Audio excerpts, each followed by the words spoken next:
ahora a principios de septiembre, Vox.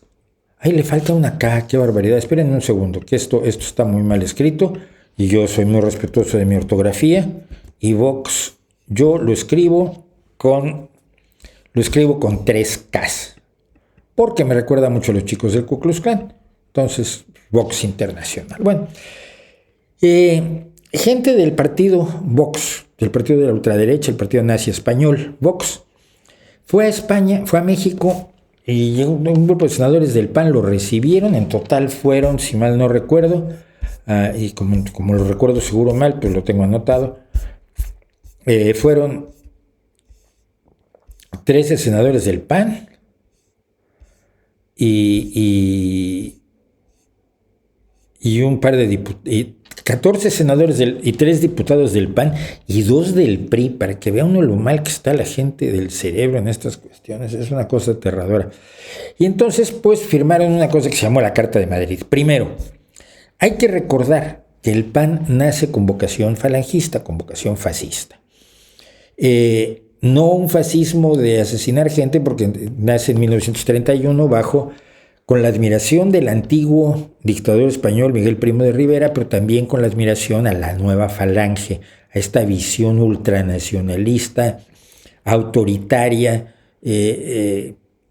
corporativista, que precisamente resume de manera además extraordinaria. Siempre que hay que definir fascismo se va uno al discurso de José Antonio Primo de Rivera en la fundación de Falange. Es la mejor definición de fascismo que yo me he encontrado y la he citado en muchas ocasiones. El Partido Acción Nacional, que además usaba el nombre del que había sido Acción Nacional en España, un partido ultracatólico que luego se convirtió en Acción Popular y que fue la base de la SEDA, que fue la coalición de derecha que en un momento dado tuvo el gobierno en España, la República Española, y se cambió de Acción Nacional a Acción Popular simplemente porque el gobierno de Manuel Azaña prohibió que la palabra nacional se usara a lo imbécil. Es decir, que solo se utilizara para cosas que realmente afectaban a la nación y no para partidillos. Entonces, el PAN nace con una vocación ultraderechista, de lo que hoy llamamos ultraderecha. Y tanto es así que Falange Española invitó a un delegado del PAN a lo que fue el primer Congreso de la Hispanidad en 1941, el 12 de octubre de 1941, y de hecho el delegado del PAN no pudo asistir, no pudo llegar, porque para llegar a España tenía que ir vía Estados Unidos, no había vuelos directos. De hecho no sé si había vuelos, creo que todavía esto se hacía en barco, pero el chiste es que tenía que pasar por Inglaterra, y en Inglaterra le negaron la visa porque decían que era un espía nazi. Ya los ingleses sabían de qué iba el tema, sin más. Entonces, el PAN siempre ha tenido este devaneo de ultraderecha, y este devaneo de ultraderecha implica sus relaciones con los tecos, este grupo paramilitar de la Universidad Autónoma de Guadalajara, su relación con el Yunque, otro grupo paramilitar del ultracatolicismo ultraderechista mexicano, y con en general todos los movimientos extremistas de derecha, aunque siempre ha tratado de mantener la imagen de ser un partido que tiene cierto compromiso con la democracia. El hecho tan es así que cuando firmó la supuesta Carta de Madrid ahora, algunos en el PAN dijeron: estamos aquí mostrando el plumero muy feo, estamos quitándonos la careta y entonces no estamos de acuerdo. El propio dirigente del PAN, el propio portavoz del PAN en el Senado tuvo que salir a decir: bueno, no, los que firmaron a título personal, esto no es nada institucional del PAN. Y el PAN dijo: nosotros no queremos tener nada que ver con esto, porque tratan de presentarse como un partido incluyente que rechaza la homofobia, el racismo, la xenofobia, etcétera, etcétera. Cualquiera que conozca al PAN sabe que son tremendamente homófobos, tremendamente misóginos, tremendamente racistas.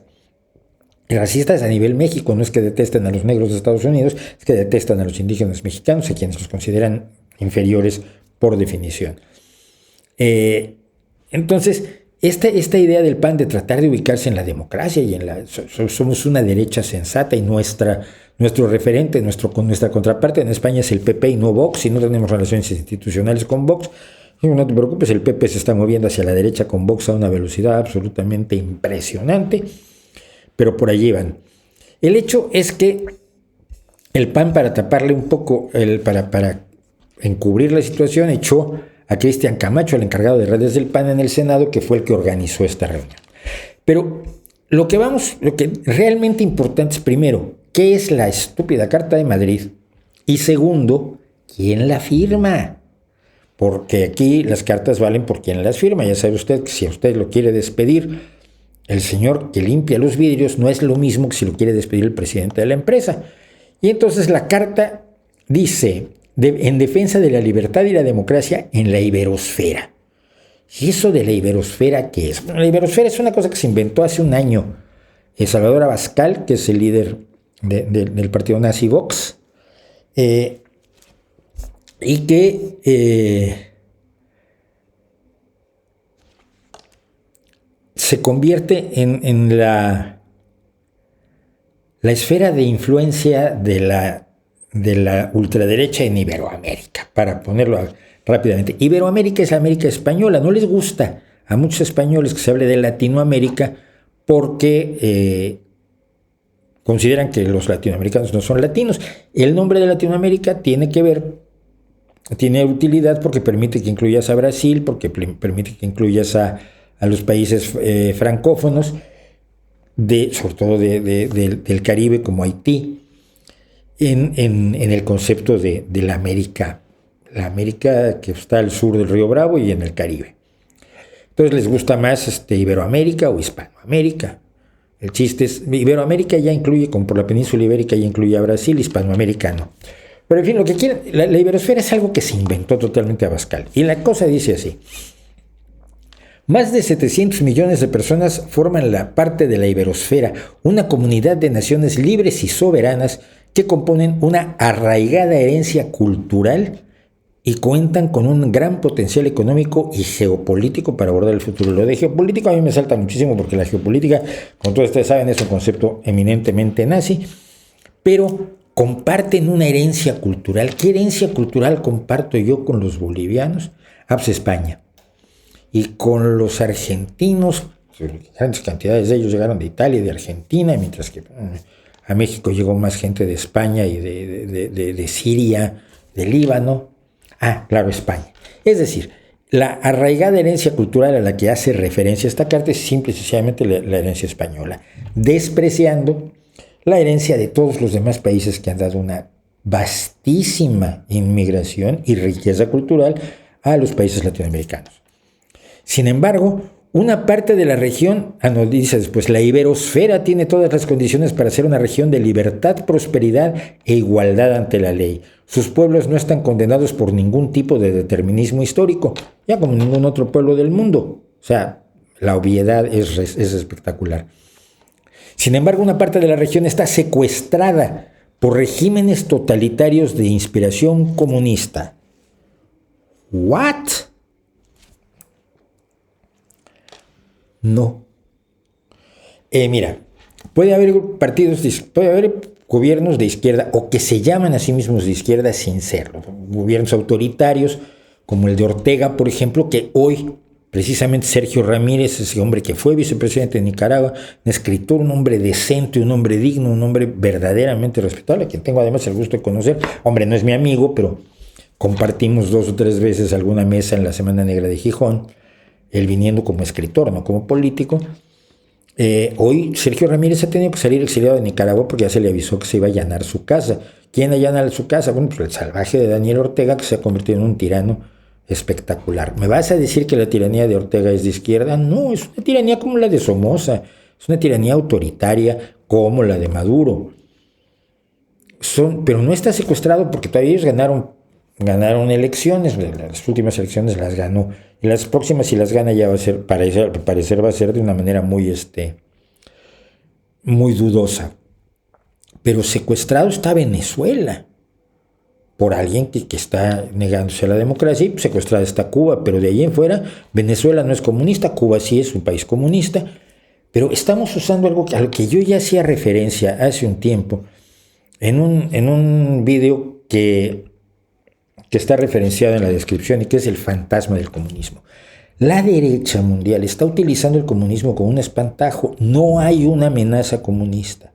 Ningún país de los que estos consideran comunistas, y que podría ser la Bolivia de Evo Morales o del actual presidente, el Perú de Castillo, el México de López Obrador, la Argentina de Fernández, son países que pueden tener ciertas políticas que se identifiquen con la izquierda, pero comunismo no es. Mira, lo que caracteriza al comunismo, el ideal comunista, es tres cosas. Uno, la dictadura del proletariado en la cual hay un solo partido, es decir, la ausencia total de democracia. Dos, la propiedad social de los medios de producción, es decir, todas las empresas, tiendas, talleres, desde las más grandes empresas hasta las más pequeñas, son propiedad del Estado. Y tres, la planificación centralizada de la economía, es decir, el gobierno, el Estado, es el que decide todo lo que hace la economía y no hay nada de iniciativa privada. ¿Sí?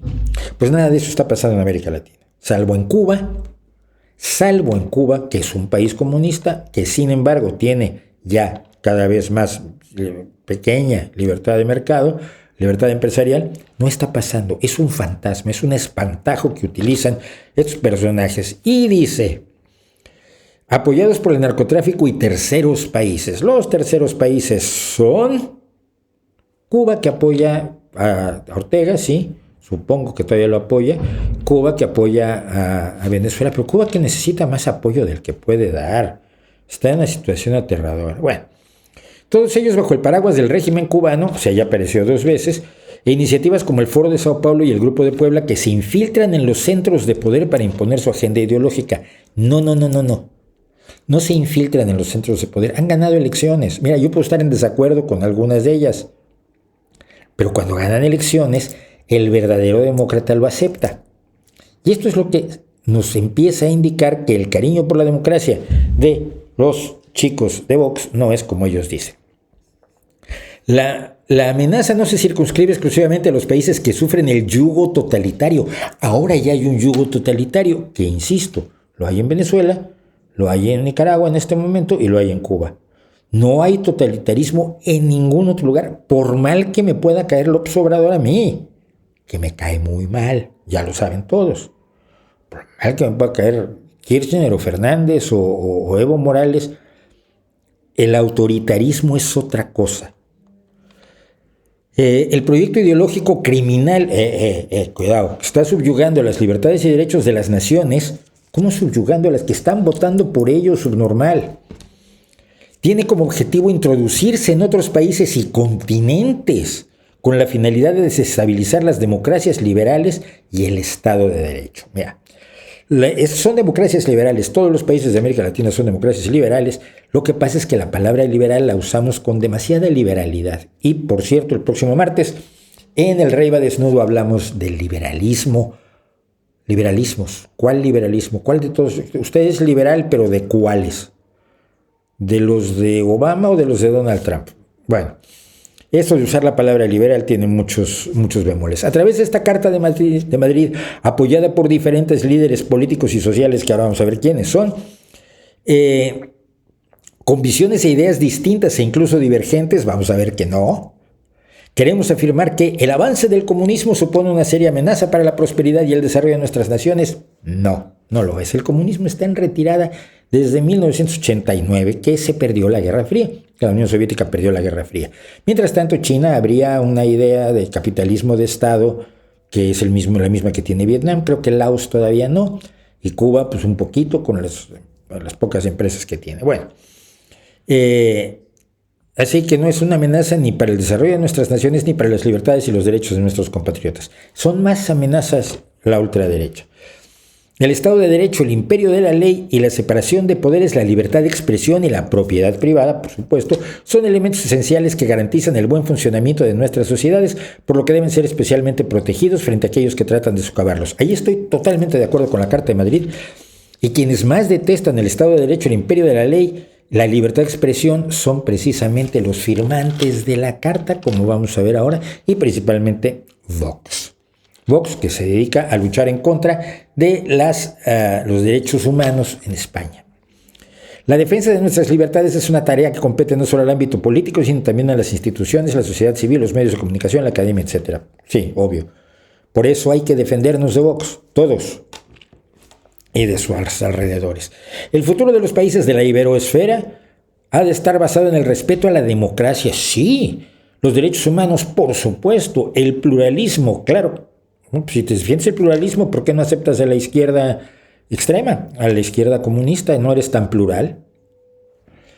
La dignidad humana es muy importante, la dignidad humana es importantísima. Por ejemplo, la dignidad de los inmigrantes, de eso vamos a hablar un poco después, y la justicia que es cuando es equitativa y es igual para todos y no es igual para unos y menos igual para otros. Por lo que los abajo firmantes expresan su compromiso de trabajar conjuntamente en la defensa de estos valores y principios. Mira, con algunos detalles esto sería perfectamente sostenible, yo estaría totalmente de acuerdo con esta carta, pero es cierto que eso es lo que defienden las personas que firman la carta. Hay firmantes de toda América Latina, toda la iberosfera, excepto de Haití, Nicaragua y la Dominicana. Pero de ahí en fuera creo que están representados todos los países latinoamericanos. Pero ¿quiénes están allí? Bueno, mira, está, por ejemplo, el presidente de Red Familia México, que es un tipo que se dedica a luchar en contra del matrimonio igualitario.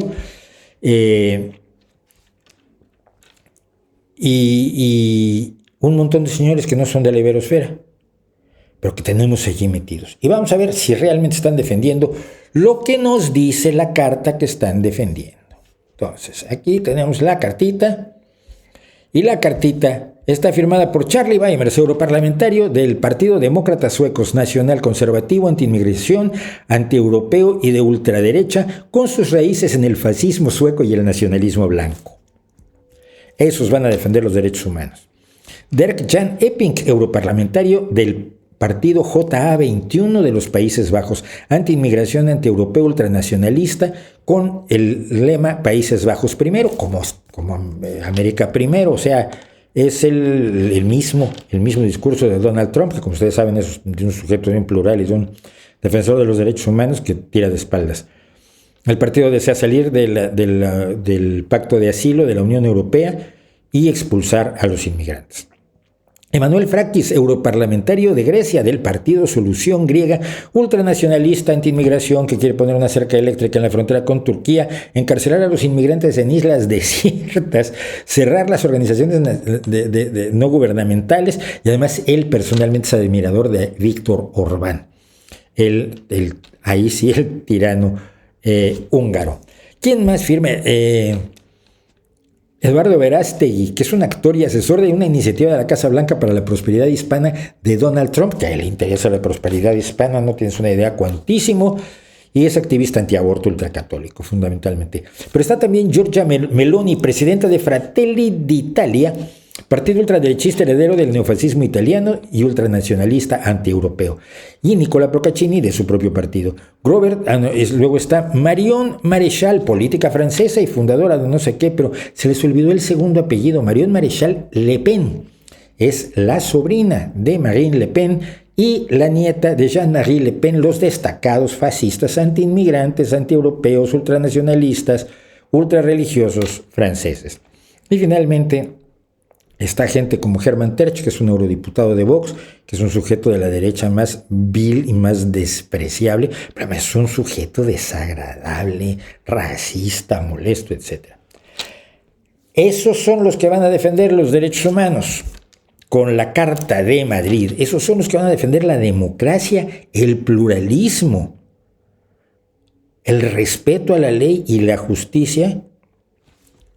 Esto es como si llega a usted un defensor de la dictadura del proletariado y le dice que es un demócrata, que es lo que hace, por ejemplo, Pablo Iglesias.